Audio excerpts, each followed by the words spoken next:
Carter's humanitarian work has impacted people around the world. One way he will be remembered is for his dedicated volunteerism with Habitat for Humanity. He and his wife helped build, renovate, or repair more than 4,000 homes in 14 countries. Caitlin Skipper, the executive director of Wiregrass Habitat for Humanity, says his involvement inspired more people to become involved in the organization's mission to provide affordable housing.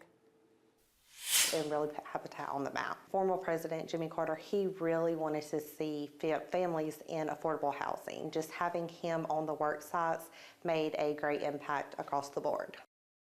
The Carters were volunteers with Habitat for Humanity for more than 35 years, the organization describing them as tireless advocates, active fundraisers, and some of their best hands-on construction volunteers.